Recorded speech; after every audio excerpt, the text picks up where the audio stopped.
And don't get me wrong, I like a lot of that stuff, but a lot of it is not necessarily relevant to our modern era, right? And so I think that there's a lot of misconceptions that I'd like to kind of like talk about. And then so I'll do like a 30,000 foot view of kind of like this paradigm shift around referrals, and like I'll start with some benefits and then move into kind of what I do that's different.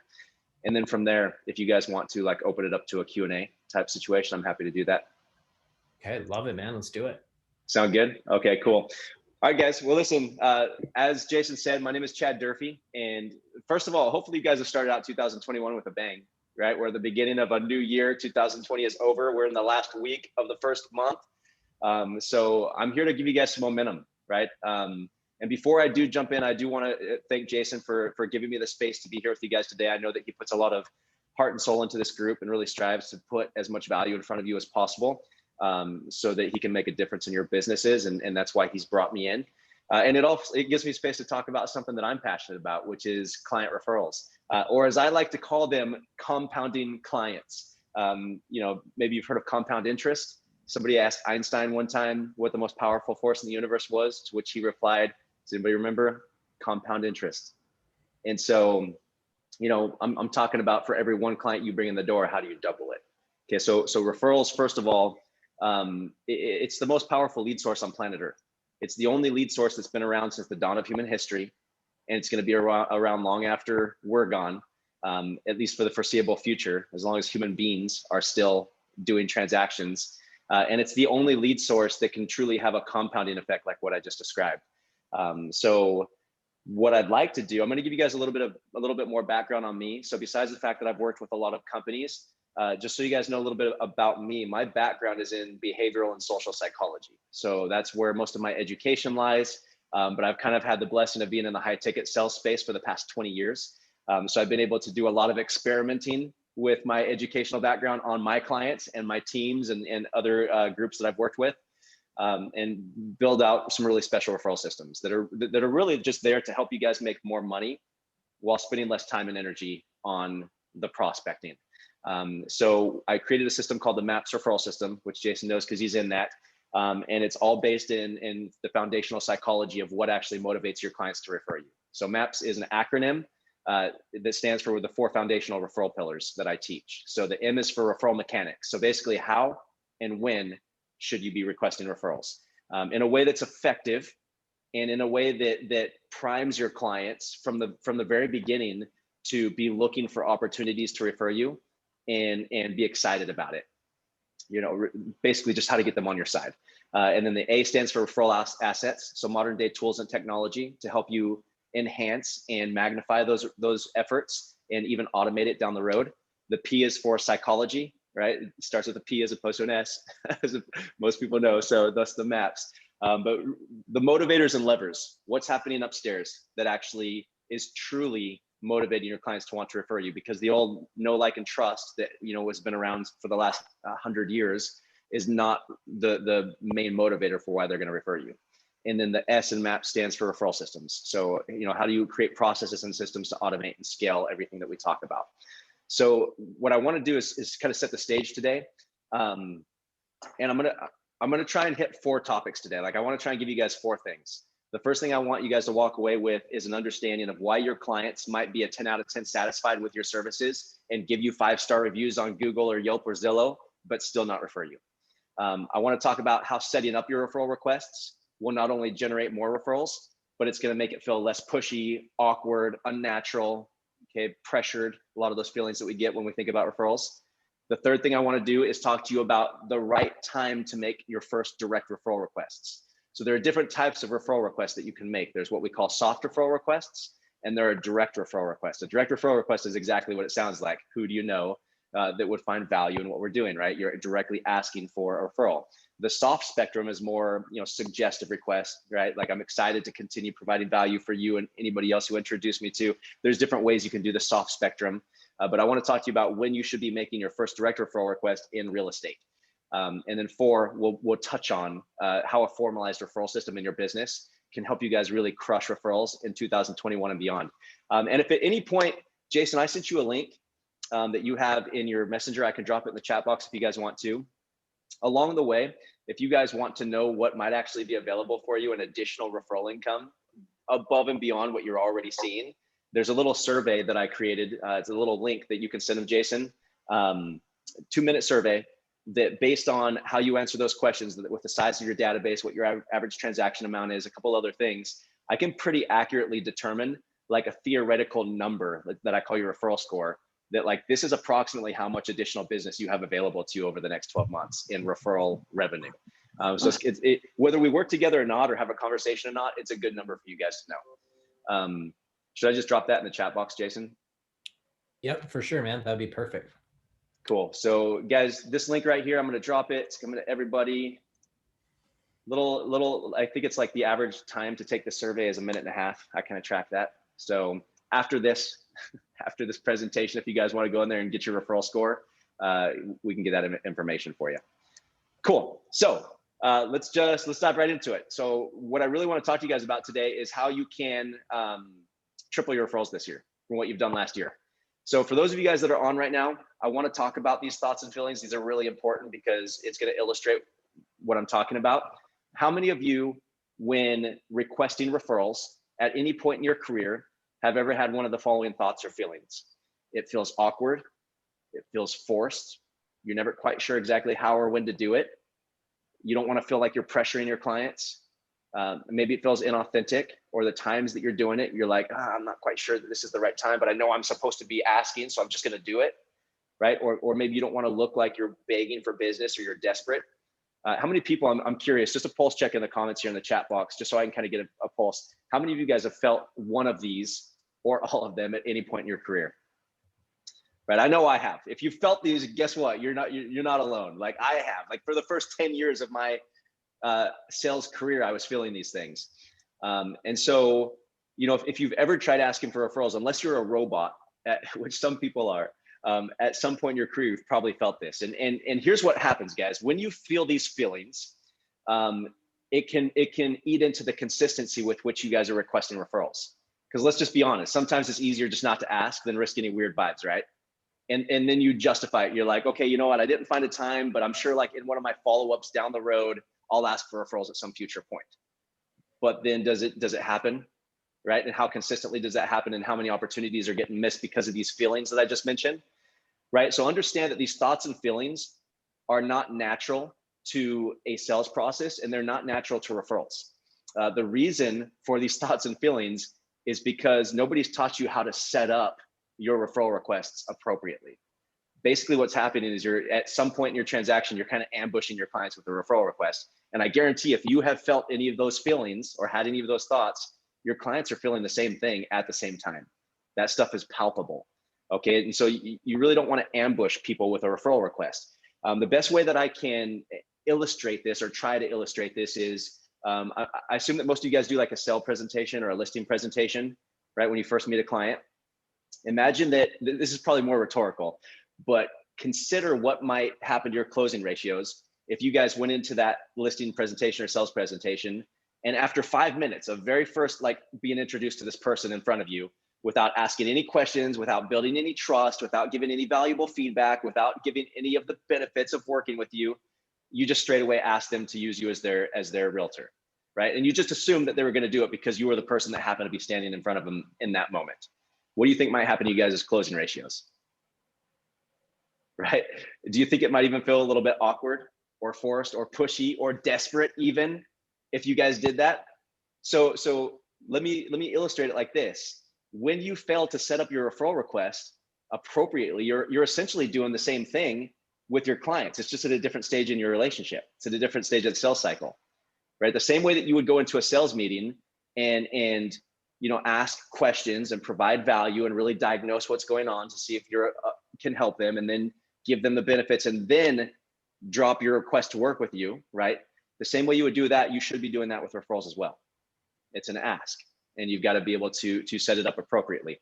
Any questions on that, guys?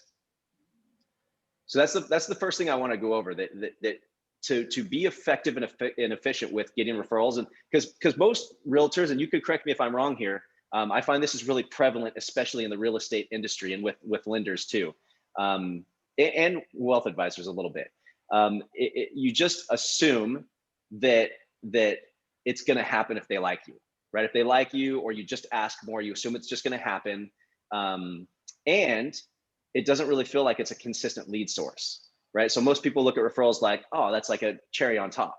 That was really cool. It's like icing on the cake, right? As opposed to like a consistent, massive lead channel that you can not only create consistency in, but you can create predictability in and scale it, right? So that's the big paradigm shift I want you guys to see. Like, referrals aren't just the icing on the cake. They're not just the extra.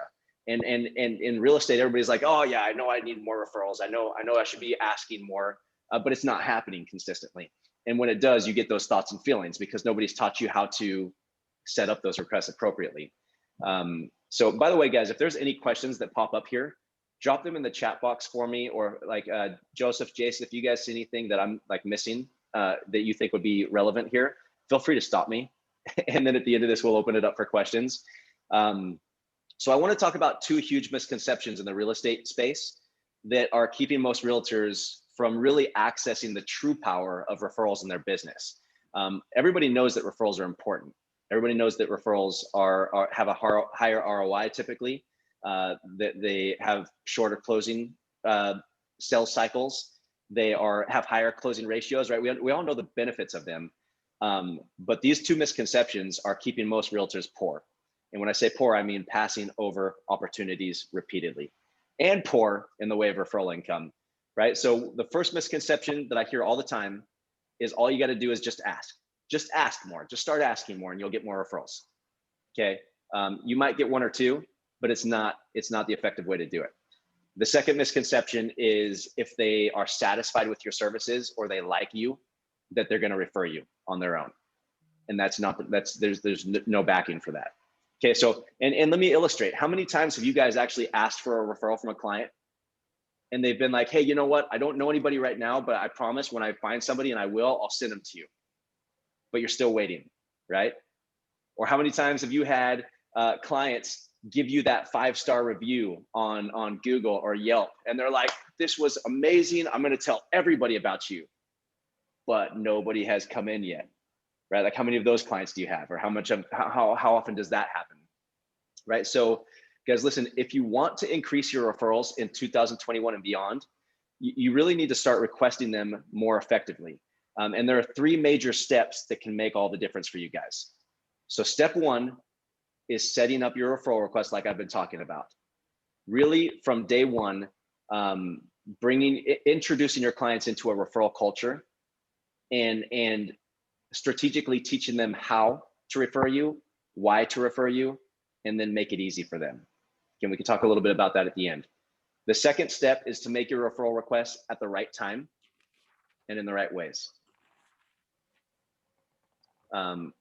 Just a quick example. Yeah, go ahead. Yeah, I was going to say, do you have any examples that you could share? Of which one? Like the first one. So like you kind of talked about like 3 steps, right? So yep. Context? Yep, I'll actually get into each of those here in just a second. So I'm going to go through the 3 steps, what they are, and then I'm going to back up and go into each one and give you guys some examples. Does that work? Perfect. Okay, cool. So step 1, set up those referral requests. Basically just get them actively looking for opportunities to refer you throughout your transaction and beyond, and getting them excited about it. Step 2, making the request at the right time and in the right way. Step 3, having an effective referral request follow-up strategy so that you can keep them engaged and help them follow through. So those are the 3 big steps, right? And Jason knows, like in my map system that I teach, all this stuff is done for you already. It's like a plug and play system, so I can get people immediate results. But if you were to do this on your own and you wanted some examples of what this would look like, the first thing with setting up your referral requests is you need to set their reticular activating system. How many people have heard of that? Tony Robbins popularized the RAS, the reticular activating system. It's the part of your brain that deals with conscious thought in the brainstem. And everybody uses this example when they're talking about referrals, like the new car, right? You buy it, and all of a sudden you start seeing it everywhere. And it's not that there's like everybody went out and bought it. It's always been there. You just start recognizing it because you spent a lot of money, right? So it was important enough to you to take up some of your conscious thought. Human beings only have a finite amount of conscious thought space. We can perceive thousands of things subconsciously, right? Like every one of you knows the temperature in the room right now. Every one of you knows what smell it is, what's going on there. Everybody knows how you're feeling physically. but you're not really consciously thinking about those things. You're consciously listening to me because I'm right in front of you and taking up that conscious thought space right now. Or maybe you got a deal that's like having some issues and you're like, maybe you're not listening to me at all. You're like still thinking about that deal and how you're going to handle that fire that you got to put out today.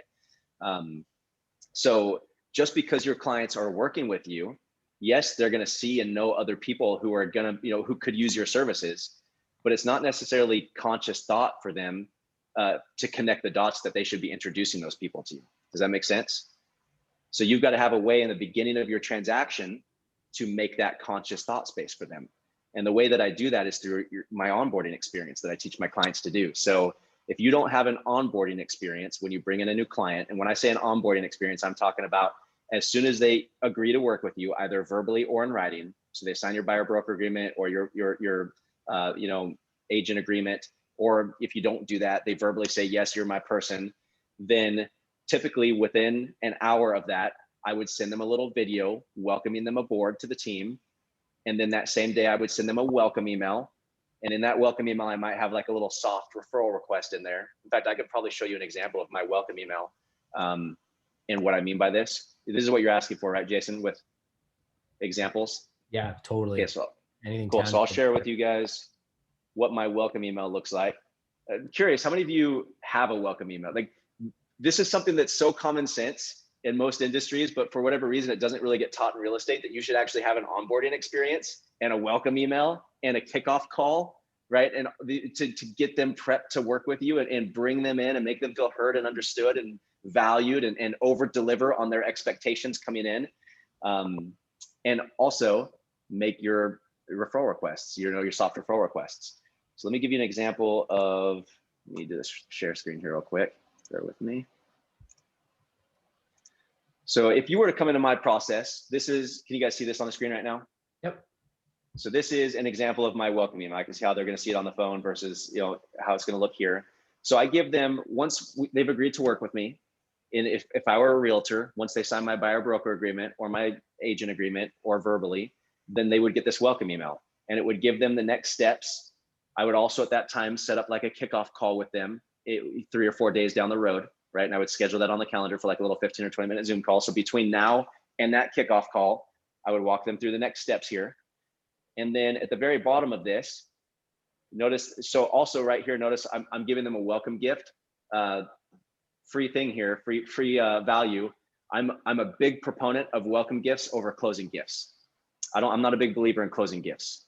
That's reactive gifting, right? You're gifting as a thank you, as opposed to proactive gifting, which is giving a welcome gift so that you can engage reciprocity and they're much more open to your referral requests that you're going to have throughout the transaction.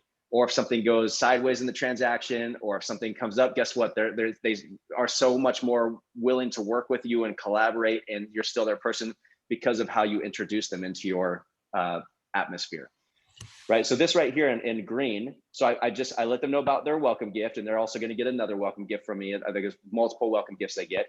And then right here, this is how I first start setting up my referral request that I'm going to make later in the transaction and later in the program, right? Or in you guys' case, it would be the real estate transaction, right? So you guys see what I did right there? Mm-hmm. It's a really simple suggestive referral request. And I'm just assuming that they're going to introduce me, and I'm just letting them know in this welcome email that I'm excited to support them as well as other people. So this is the very first time in the beginning of my transaction that I'm introducing them or making a soft referral request. And then what happens is in my onboarding meeting, when I bring them on and onboard them, or my kickoff meeting, and that would be for you guys a kickoff call. Let me stop the share right here real quick. In my kickoff meeting, I would bring them in and I would just review these things on the welcome email. I would make sure that they got all the documents they needed signed. I would make sure that they understand what the next steps are. I would, it'd be like a quick little 15-minute, but then I'd have a little referral conversation with them at the end of that, right? Which is what I call the official referral conversation. And I'm not going to ask for a referral there. I'm not going to make a direct request, but I'm basically just going to let them know that, hey, I'm going to set the reticular activating system right there. So I set it up with this soft referral request you saw right here on the welcome email, and I've engaged reciprocity with my welcome gift. So that way they already feel like they owe me. They're like super excited. They're like, wow, this is a different experience than what I've had. It's been very structured and put together, and I feel really taken care of. And then at the end of my onboarding meeting or kickoff meeting, I'm going to set the reticular activating system and say, listen, guys, as we move forward in this transaction and continue collaborating to make this an amazing experience for you, there are going to be some times throughout this transaction that you're going to start to recognize other people in your lives. They could be friends, family, coworkers, anybody really, that are going to need my services. If not right now, sometime in the next year or two. And I want to let you know what the process is going to look like when you see the opportunity and you feel comfortable introducing me to them. And so right there, I've just set the reticular activating system, right? I've just helped them connect the dots that they're going to see these people and they should be introducing them to me. And then I'm going to take it a step further, and I have a process to teach them the benefits for them and the people they introduce. So it's like, so then we continue that conversation, the structure of it. And it's like, I'm going to talk to them about what the benefits are for them, the benefits are for the people they introduce to us. And then I'm going to make it easy. I'm going to teach them how to do it. I'm gonna say, listen, my clients do such an amazing job introducing me. I wanted to make this as easy as possible. I have a simple 3-step intro process that when that time comes and you feel comfortable, you just follow these three steps and I'll take it from there. And whether we work together or not, my main concern is that they get more value than what they came in with. Right. And so, and then I actually put them in my client introduction program, and I would send them a little email that had like those 3 steps. So that way it's like right there at their fingertips. And I let them know, like, look, I'm going to get you an email. You're going to have that 3-step intro process right there. So when the time comes up, it's right at your fingertips. And if you need support, you want support, I'll walk you through that first one so you can see how simple and easy it is. And then at that point, I'll finish up and I'll engage them, right? Because I want to make engaged clients refer. Satisfied and content clients don't refer. Engaged clients refer if they feel like they're in collaboration with you, like they have a say. And so at the very end of that conversation, I'll basically say, so I'm curious, Maggie, is there anything about that process that you'd like me to add or change that would make you feel more comfortable when that time comes? And then you would have an opportunity to say, right? You might say, well, actually, if you could do this or that, or maybe you'll be like, no, actually, that sounds perfect. Nobody's ever explained that to me before, right? And at this point, they may be thinking that you're actually going to come out and ask them. This is where you take your foot off the gas and you just move on in the meeting. That's how you start to set up your referral request. And then what's going to happen is they're kind of like on the edge of their seat, or maybe they're sitting back and they're like, names are popping in their mind right now, by the way, guys. When you're having this conversation with you, I guarantee you names are scrolling through their mind. They're trying to find something right now that in case you ask, they have an answer. So it's already starting to happen. And then when you take your foot off the gas and you move on and in the meeting and just move into the transaction at that point, they're going to have this feeling like this, they're going to breathe like the sigh, and they're going to like, whew, you might even see like their posture change a little bit when you end it and like kind of like relax a little bit. And they're going to be like, wow, that was really cool. Like they were very explicit that they work by referrals and they value them. They taught me the benefits, and then they showed me how and made it easy. I even give my clients a little word script where I'm like, hey, my clients, I've got a little word script I can give you. If you just want to do a CCS in an email or do a joint messenger or a joint text, I can shoot you a little word script that my clients love, and you can copy and paste it and change the names or make it your own. That easy. And they're like, oh yeah, that would be great. Okay. So not only have I taught them the benefits for both parties, I've taught them how, and I've made it easy by taking the creative burden off of them, and I gave them a little word script that they could use. So, but I never asked for the referral. I just talked to them about it and assumed it was going to happen. So that's what I mean by setting up the referral request, right? And then you want to have like some strategic pulse checks leading, through the rest of the transaction. Just a little pulse check, little reticular activating system reset, as you're moving through the transaction, and work your way toward the point where you actually make your first direct referral request. What that's doing, guys, it gives them time to process what you've just gone over. It gives them time to think about names. It gives them time to go out and start noticing people. A lot of times when you ask at the end of the transaction, or even at the beginning of the transaction, if you just come out with a direct referral request, you haven't given them any time to think of names. You haven't given them any time to process. And it's just made it feel kind of weird. Does that make sense? So this way you set them up and you give them space to process and start to notice other people in their life who they should be connecting to you. And you've already taught them why and how and made it easy. Which leads me to step 2, which is, when do I make my first direct referral request? I'm curious because there's so much out there about when you should do this, and most of it is not accurate. This isn't like a you're right or I'm right or somebody's wrong, but I'm curious what you've been taught. If you want to just drop in the chat box right now, what have you been taught is the right time to make your first direct referral request? I'd just be curious to get a pulse check on the room. As soon as you get some buying signal feedback from them, Okay, tell me more about that. What do you mean by that? they're agreeing with the information that you're giving them. Okay, I could see why that would be the case. You know, it would be easy to like water down a referral request with that and also overwhelm them with that if you haven't set it up appropriately. So I'm seeing right here in the comments, while you're working with them, yes, it has to be before the end of your transaction. If you wait till the transaction's over, it's too late. You don't want to do it at the beginning because you haven't set it up. You haven't given yourself time or them time to be prepared for it. Okay, Tom, you're the most accurate there.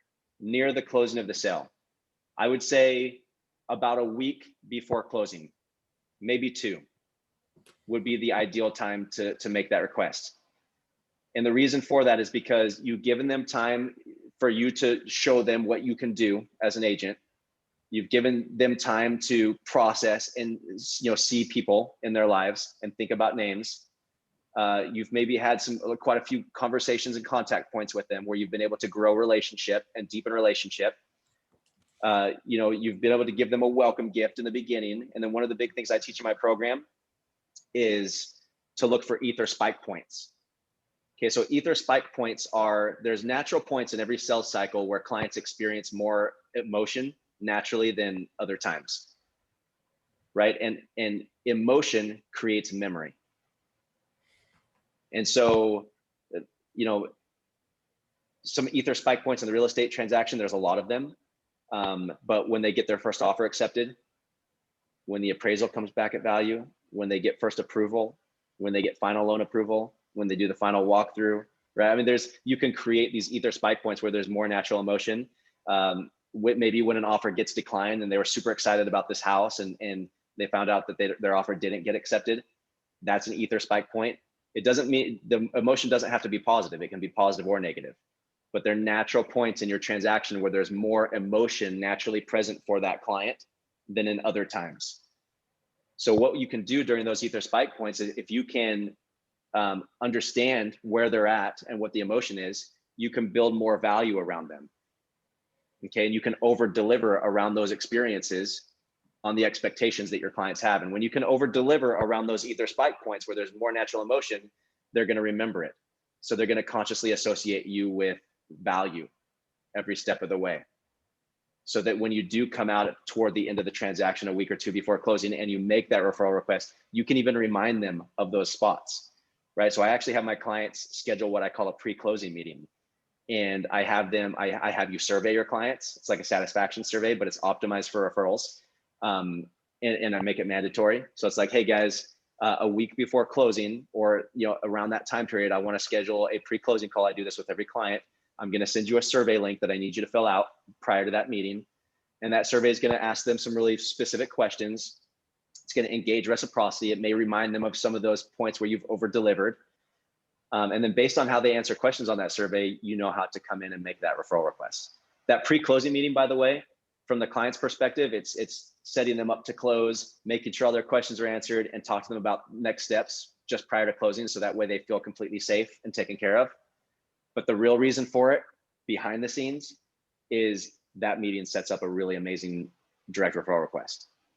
And that survey going into that meeting sets up that request even better, right? So there's a lot of really cool things that you guys can do, but that's the ideal time to make a referral request, is toward the end of the transaction, like Tom said, while they still love you, okay?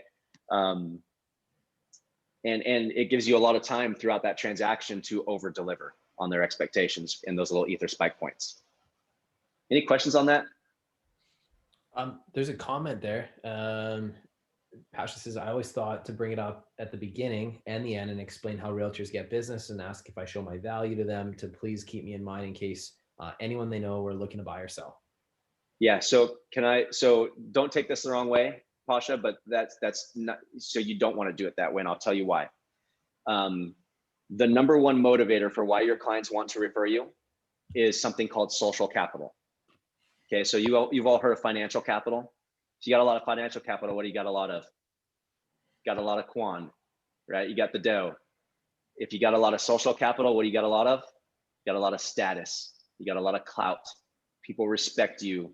They listen to your advice and your suggestions and your introductions and referrals.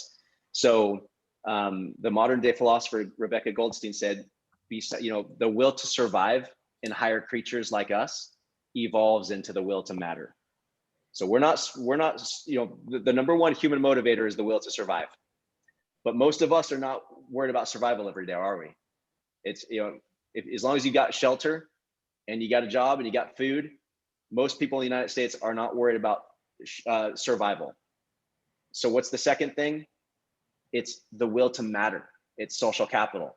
It's how do I raise my status within my tribe, within my sphere of influence, with my family. And one of the best ways for them to do that is to be able to provide value to their tribe that they might not know about or otherwise have access to on their own.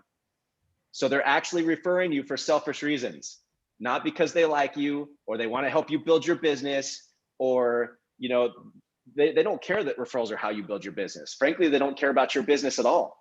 They're worried about what are they going to get out of the transaction, right? So because it's a subconsciously selfish motivator, you've got to do a paradigm shift with referrals in your business. So I never, tell my clients, like, hey, could you refer me to somebody? This is how I grow, or this is how I build my business. You got to paradigm shift it and stop making it about you and your business and make it about them and their sphere of influence. How many times have you seen a realtor that has a card that says the greatest compliment you could give me is a referral? The greatest form of flattery is a referral. They don't want to flatter you. They don't want to give you, they're not going to give you referrals to compliment you. I don't know where that came from, but it's so against the actual motivator, the actual psychological motivator for why they want to refer you. So once again, you get to stop making it about you and your business, and you get to make it about them and their ability to serve their tribe, to support and serve their sphere. And there's some ways you can do that really, really quickly. One I'll give you right now, and I use this all the time because it's so easy. Languaging. How many people have heard of NLP, neuro-linguistic programming? Tony Robbins again popularized this. Language is very powerful. The words that you use are very powerful. They send a message. I would never ask your client for a referral. I never use the word referrals with my clients. I never would. Referral feels takerish. It kind of has a heavy connotation. A lot of people don't even know what that means because they don't do that every day, right? Maybe they're in, in some industry where they're a teacher. They don't know what a referral is. They don't refer people. I use the word introductions, right? As opposed to, who could you refer me to, or who could you refer to me? Hey, who do you know that is going to be needing my services that you could introduce to me so I could give them some free resources and really support them? Who do you think might find value out of that? A simple introduction feels a lot easier, right? Oh, and I can make an intro. That's easy. Anybody can do that. I don't have to sell them. I don't have to tell them they have to. I just need to make the intro. Yeah. Does that make sense? So just the languaging shift there between the word referral and the word introduction, that alone is already starting to do that paradigm shift where it's about them being able to introduce two people as opposed to refer one person. One feels much more forceful. The other feels much more like connector, right? The third reason, so there's three main motivators for why your clients want to refer you. The first I just mentioned, social capital.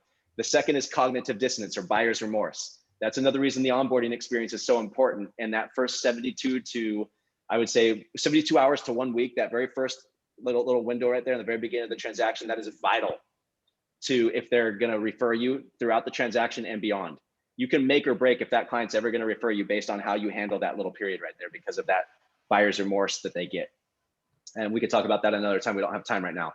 The third one is the human's innate desire to connect. Right, guys, we're tribal beings. Since the dawn of human history, we've needed to be in tribe to survive.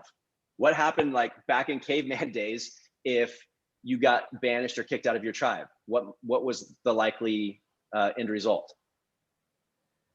You You die. guys don't have to, yeah, right? Starvation, death, it wasn't a good result. And so human beings, survival was so important to us that the brain over thousands of years developed certain defense mechanisms that could keep us safe, that could help us survive. One of those defense mechanisms, because connection and tribe was so important to our survival, anytime you guys make a connection, You get a lot of people out there that are like matchmakers, right? They're connectors. Anytime you connect two people, either romantically or in business or as friends, or you connect with somebody in one of those ways, you actually get a shot of dopamine, a little bit of serotonin, and a little bit of oxytocin. You get a little feel-good chemical. Your brain naturally gives you that shot of feel-good chemicals when you connect yourself or other people, because it's a survival mechanism. It's rewarding. It's saying, hey, that is behavior that's conducive to survival. So keep doing it. It's positively reinforcing that action. So your clients naturally want to connect people. It feels good for them. Like if you were to ask your clients why they refer you, they would be like, oh, I wanted to help them out and I knew you could help them, right? It felt good for them. Now, subconsciously, it also raised their status, right? There's a little bit of a selfish motive that we know about. But those two things together, like if you can prove to them that you're a good investment in their social capital and you're actually going to help them and you're going to help their tribe because of the way you've over delivered on expectations when they came in, they're going to connect to you every single opportunity they have.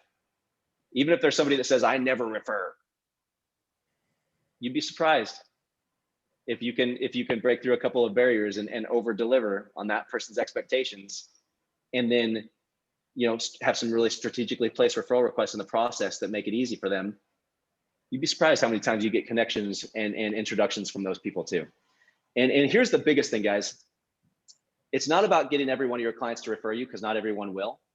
It's about taking your top 20% of clients, the ones that would typically refer you 1 or 2 people, and get them to refer you 5 or 20 people. It's about taking your top, like what you might in the real estate industry, like raving fans is a popular book. It's about taking those raving fans and taking them to the next level, which is a referral center. A raving fan is somebody that's going to rave about you. They're going to use you time and time again. How do you then take that raving fan and turn them into a referral center? And they are connecting you now time and time again. Okay, that's how you really grow via referrals. So many people focus 80% of their time on the 20% of their clients that like gave them a bad review or like isn't referring them, and they focus on the people that aren't doing what they want them to do, as opposed to focusing 80% of your time and attention on the 20% that are already there and magnifying and enhancing that. That's where the magic's at, guys. It's that 80-20. Focus 80% of your time on that 20% of your business right now that's already a raving fan, and really build that out. You could build an entire career off of that. Okay, I'm kind of there, guys. That's kind of what I wanted to talk about. I know once again, it's a 30,000 foot view. I can't give you all the things because we've only got an hour, but why don't we open it? If there's any other questions or things that want to come up, let's do it. Let's do it, Chad. By the way, great value. So, I mean, we're actually tweaking our whole referral process, working with Chad and his program for our Sims real estate group. And of course we want to pass that on to our students in Sims coaching. But what I always look for in business is I look for expertise and mastery in specific areas. And so what I love about Chad is the fact that he's literally found mastery around the whole referral process. And he's used this with hundreds of businesses and had huge success. And one thing that's worked really well for us, Chad, is we have some really good systems and things that we've put into play in our business. And I'd say that we're probably unconscious competent when it's come to our referral culture. Like a big part of our business has become referrals. And yeah, there's some things that we've done that are competent, I'd say, around it that have helped. But with you now, we're much more conscious as opposed to being unconscious about like the things that we need to implement and tweak. So this is super, super valuable. And I thank you for the time that you've been putting into us. So let's open it up, guys. What kind of questions do you guys have? Yeah, I'm starting to see some coming in here right now. I see from Tom, should there be any material incentive for the person giving the referral? My answer to that is always yes. However, it's important that you guys be RESPA compliant as well. And also, let me put a little caveat there. In the high ticket space, which real estate is, you need to have double-sided incentives. So the person giving the introduction, they don't care so much about what's in it for them. They care more about what's in it for the person they're introducing.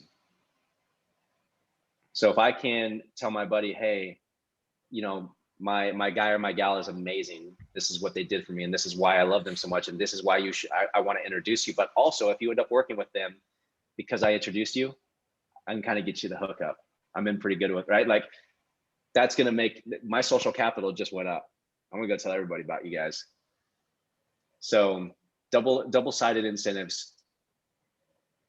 And that's a whole nother like I have a whole module in my course that's like all around what I call strategic gifting, and proactive gifting, right? So gifting for a purpose as opposed to like, hey, it's your birthday, here's a birthday gift. So, you know, that's more of like I'm reacting to the fact that there's a birthday and I want, you know, that gift is like a signal of my relationship and that I like you, versus, you know, if I want to go golfing this weekend and I know my wife isn't going to want me to do that, then I'm probably going to go do the dishes a couple nights, and I might get her a little gift and be like, hey babe, be like, I got you a spa day. Thought you would really love this. It's been a long time since you've been at the spa. Here you go. And then maybe a day or two later, I'm going to be like, hey, my buddies got in touch with me and let me know they were going golfing this weekend. Is that okay?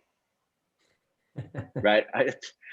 Just saying, this doesn't have to just be in freaking real estate, guys. It's just psychology. If you work with humans, it works. Strategic husbanding. That's what that is.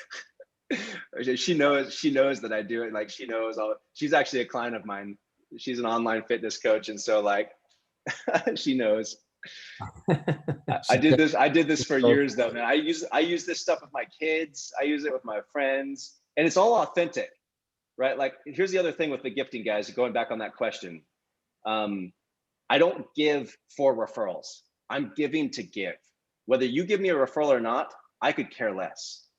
I'm going to give this gift regardless. However, the time that I give it and the way that I give it, I know that it's going to increase the probability of the request I'm going to make that it actually gets followed through on. Right. So it is authentic, and it's very ethical. It's probably more ethical than what most realtors are doing, which they're just asking and they're not giving. There's no give. It's all take, right? Every 90 days, who do you know that's looking to buy or sell with no give, no real value? Like that, in my opinion, that's unethical, and it creates bad vibes. Somebody said, Chad, you have me drinking from a fire hose. Where do I find your books, course, video, etc? Thank you. So the link that I put in the chat box there, that little 2-minute survey, I'll drop it again here.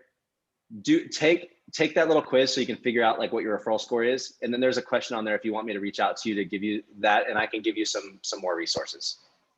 Is that okay, Jason, if I drop that link again? Of course. Yeah, please do. Erica says, do you have any gift examples for realtors to give in the initial email?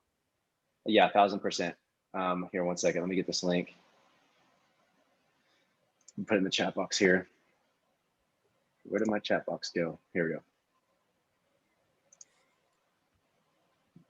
Sorry guys, it's going on. My computer's going a little bit slow here. I've almost got it. I got to let go one thing at a time, otherwise I'll lose my focus. Okay, so examples of gifts. So this is so personal, so I'm going to try and give my best, but I really like to try and find gifts that are relevant to what you do. They're compelling, so obviously people like them. I've got a whole resource around this. Like I've got a whole like do's and don'ts of gifting. That's like, do this, don't do this. But just to give you an example real quick, it seems to me, and feedback I get is let's use, let me give you something specific. Buyers. Buyers like security and technology a lot of times, especially the younger crowd. So you know, like those Ring video doorbells that they have, or like the keyless entry pads, stuff like that. One thing that I would probably make standard as a welcome gift is I would gift my clients right up I would say, listen, you know, your family, your security is really important to me, and because you work with me, like, you know, I want to give you a welcome gift. I want to welcome you to my team, to my atmosphere, to my real estate world. This is my way to show you, you know, that I care. I'm getting you this.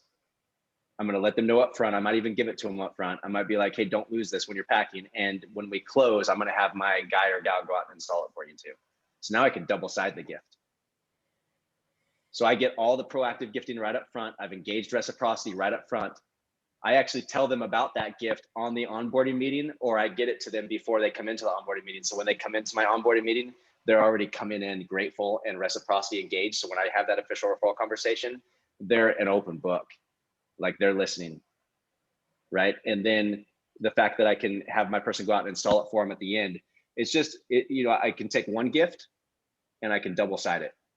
So I would say, like for me, in my strategic gifting that I teach, every $1 that you spend on a gift, you should get $10 in return. That's my standard. Every $1 you spend gifting, you should get 10 return. That's a 10-to-1 ratio. I dare you to find that anywhere else in any other type of advertising or lead source or whatever. Maybe Facebook ads, because I know Jason's freaking awesome at ads. So you probably get a big return on your ads. Well, internet's pretty good for us, like Google AdWords and stuff like that. You guys probably get a really good, but in my world, in the organic world, like that's a pretty good return. I will tell you that we spend a lot on like our after sale program and things that we do to nurture relationships, and we don't nickel and dime that. And the return is probably at least 10-to-1 on that too. So it's, I love this, but I'm excited to kind of take some of the things that you and I have been kind of working on and start implementing these into our process to make it that much better. And when I took your course, I was looking to be like 5 to 10% better. Like I wasn't looking like, oh my God, I'm going to be mind blown. And like, I've gotten way more than 5-10% better from it. Like the content and the value's been there. And so I'm just grateful to be able to share kind of some of the things that you've been working on with us. And this is only part of it. There's so many more things that we're implementing into our referral business, but I can tell you guys that like, I love internet leads. Everybody knows that. I love like the personal branding, but nothing beats referrals. At the end of the day, that is ultimately like what you want to build, is you want to have that as a big pillar in your business to go along with the other things that we do. And so many of you, some of you are like Mike, my good friend Mike, are old school trained on like calling FSBOs and expireds and like doing that. And it's like, oh my God, what do you mean? Like follow up with my past clients or put referrals? It's like not comfortable because it's not something you've done, but you have no problem calling a stranger or you know what I mean? And doing that. So it's funny how we have like limitations we put on ourselves, but I mean, it's been very comfortable. The things that you've kind of worked with us on has worked quite nicely. Actually, it's been very smooth and well received with clients. And we're seeing really cool engagement from the clients we've done it with. And it's funny because I don't know why, but people feel compelled to start recommending and introducing people. It's interesting how that the psychology that you've broke down actually does work. It does. Yeah, it does. It's just that motivator, man. And to riff off of that, by the way, Jason, when you mentioned the ads, like in my opinion, there is no better way to grow and scale than ads. But if you have a referral system as well that works in the background when you're bringing in clients, so you're able to double and triple from the inside out, right? So like those two together are kind of like the deadly duo, man. If you can hit the internet and you have a organic system in place already, that once those start coming in, you can double and triple from the inside out, or even turn like 1-to-1. Game over. So, okay, Chad, I've got a question for you. I'm big. I coach on like the after sale process and like making sure you have systems and things that we do. And it's worked really, really well for us. So we coach that. What's one thing in your opinion that people could take away today and implement in their business as far as an after sale program? I know we've talked a lot about things you can do before the sale, but what are things people can do after the sale to nurture those relationships and continue that culture? That's actually a really great question. So this is where I was getting into focusing on your top 20%, especially after the sale. Like the people who are kind of like what you would call raving fans. I guess there's a lot of ways you could do this, but one that comes to mind right now is events. And what I mean by events, I'm talking like, let me go specific and say what I call VIC events, very important client events. So these are like, this is how I built my entire business back in the day. Was I would do one event every 2 weeks. I would take they would be max 5 people, and you could do this in person or virtually. If you're in California, probably doing it virtually. If you're so other places maybe in person, you could. It doesn't matter. But I would do like really nice events. I would go out and I'd spend like $500 or $600. I'd bring people in. Food would be catered. We'd go out and go to like Top Golf, or I would bring my best clients in with me, and I would send out invitations. I would make this like bee's knees, man. Like this was really, really special. And they could bring a spouse or they could bring somebody else with them. And everything was just done. We go have fun. We build relationship.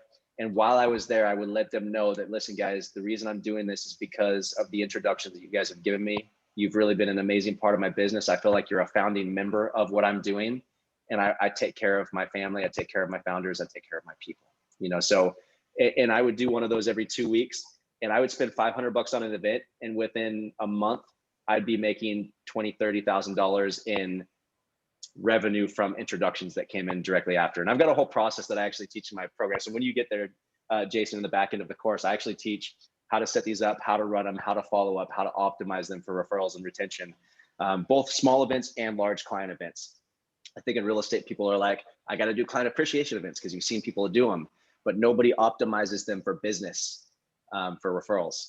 So that's what I would do. I would take, know who your top 20% are, and freaking take care of them. And you never have to say you never have to like put in writing that it's because of referrals, but you can be explicit when you're talking with them that, like, listen, you have and are taking care of me, and I know you will continue. And this is my way to, like, you don't get to work with me if you don't want to be my friend. Love it. So events, if you can take events and you can like have like a quarterly event schedule where maybe you have one a quarter, or even just start with one. And then once you've got that and you start to work out the kinks, move into one every 6 months. And then you can start to build. And what I ended up doing was, I would end up doing one of those small VIC events every single 2 weeks. And I would just rotate through my clients. And then, and they were constantly referring me new people. But by the way, guys, when your best clients refer you people, those new people typically become your best clients too. When somebody comes in on a referral, they're already 4 times more likely to refer you without anything having to happen. Just the nature of being referred makes them 4 times more likely to refer you on the back end. So it perpetuates. So I started out with one event every 6 months, and then I went to one every quarter, and then I went to one every month, and I eventually got down to one every 2 weeks. And all I did for my business was go like run events and take care of people, and my team took care of the rest. But just start small. Start with one. That's what I would say in the post. That's how you build relationship. That's how you build friendships. That's how you get lots of business for years to come. Well, it's funny you say that, because I think humans, more than material items, prefer experiences. When you have experiences with people, yes, you know, like, and trust them. I'm a huge experience guy. I love being able to treat like good friends and family and like people to go do things. I love doing that. I love just experiences. I mean, at this stage of my life, I don't care about material items the same way that I care about like relationships. So I think that's kind of brilliant that you built that into your business. And the whole point is just to like get to know them on a better, like on a deeper level, and connect with them. And, again, people will refer people that they know, like, and trust. Yeah, 1,000%. And those events are emotional, which creates memory, and they never go away. I still do this to this day, even in my coaching business. I'll take my top, what I call my founders that have introduced me a certain amount of people, and I've been with them a certain amount of time. And once a year, I literally fly them in to wherever I'm at. And we have a weekend where we just have fun. And I might do some trainings. I might bring in some cool stuff, but it's like literally all expenses paid stuff. Because I know that for the next 12 months, I'm going to get 10 times what I paid on it. And I'm like deepening my relationships with people. Like, these are people that I'll be friends with for it. Like, we're friends, with my top clients are my best friends. Love it. I want to be respectful of your time, Chad. I know that you're a busy guy. Anybody else have like a last question, comment, thought, anything that of value? I had a question in the chat. I think it got missed, but for that one meeting that you do where you kind of don't ask for the referral, you just assume and do that presentation, like, how do you do that with not coming off as like arrogant or them leaving and be like, what? Like, why does she assume that I'm just going to introduce her, Yeah, there's a process for it, but it starts with engaging reciprocity. So, like, by the time you come into that meeting, at the beginning of that meeting, I'm, asking you, hey, did you get my welcome gift? How did you like it? Or if you haven't got it yet, I'll be like, hey, keep your eyes peeled because you got this coming, and here's what's in it. Here's what we're going to do. And I've got a whole structure for it so that we're engaging reciprocity. Because here's Reciprocity is social currency. There's like 1,000 peer-reviewed studies on reciprocity.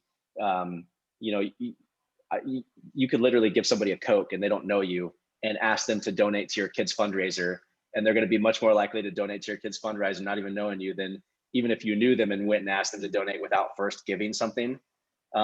So just the fact of making a give and presenting it as a give, and then making them conscious of the give, really opens them up to that conversation. So there's not really any, you know, and so you're assuming it, but you're also doing it in a way where you're like, you know, you're making it about them and their tribe. And it's like, hey, look, you know, when that time comes and when the opportunity presents itself and you feel comfortable, here's what that process is going to look like.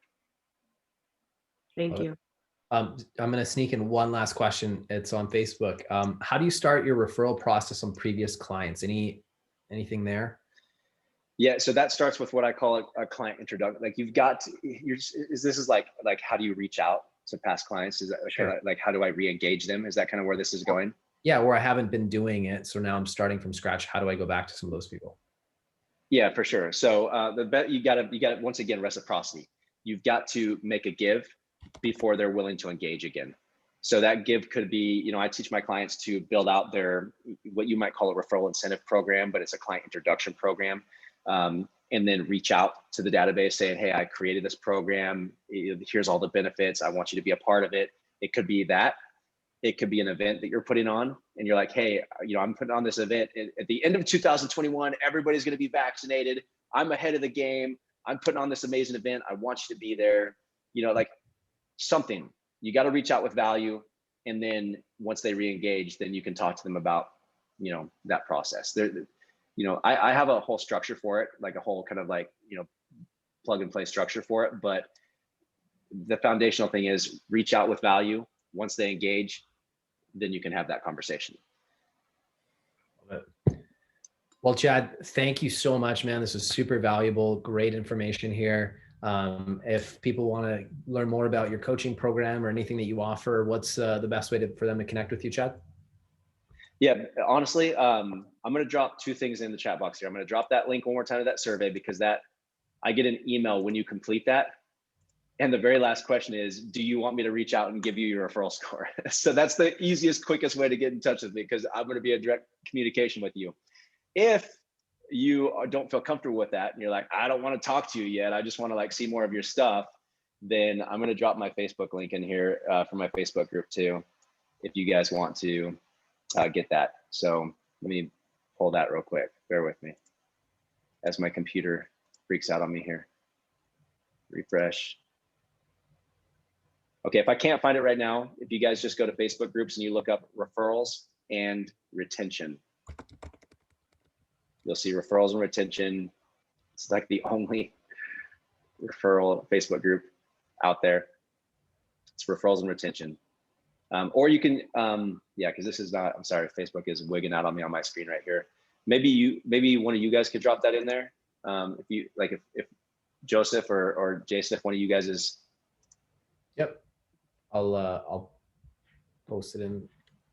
Yeah, just drop that link in there. So you guys, if you don't want to have like direct conversation with me and you just want to kind of like sit around the campfire and like observe a little bit more and see if it feels like a fit, then jump in the Facebook group. A lot of my content in there is directed at online coaches, just because since I'm working with some pretty big coaches right now, I've shifted my messaging a little bit because now I'm kind of in that industry. So I'm breaking into that industry. But everything honestly, guys, I built this for realtors and lenders. The whole MAPS referral system was originally built for the real estate industry. So it's all relevant. So if you're in that Facebook group and you hear me talking, like speaking to online coaches, understand that everything I'm saying is it's relevant to you. It's me breaking into a new industry. So, you know, take that with a grain of salt when you're in that group, but the tactics and the stuff I talk about is relevant.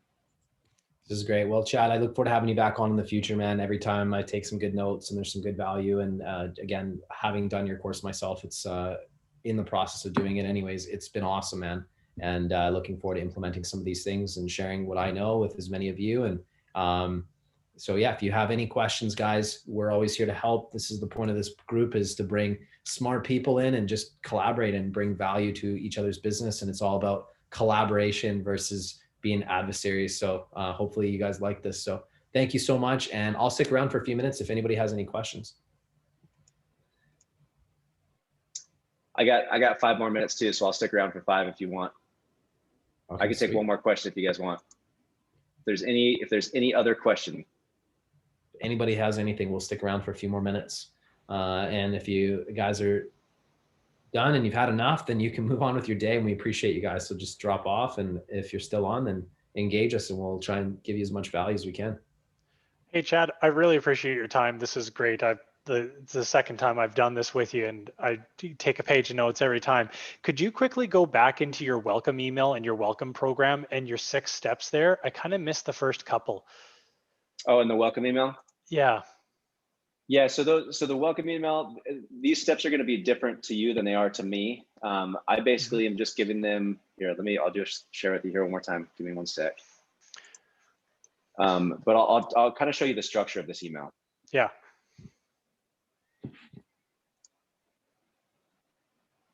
And Jason I have share codes for all my stuff. And anybody that works with me, by the way, all this stuff is just given to you in like copy and paste format, so you can put all your own branding on it. So it's all really done for you. But basically the structure is right off the bat, and I do this from my client success manager. So it's coming from her perspective because I want people reaching out to her first in my program. But right off the bat, it's showing them our personality. Okay, like too many people in real estate are like so cut and dry and professional. You don't really show your clients your personality. So right off, I put like a little story in here, that's like, it's showing people my personality. I put like a little image in there, like I make a little thing of it.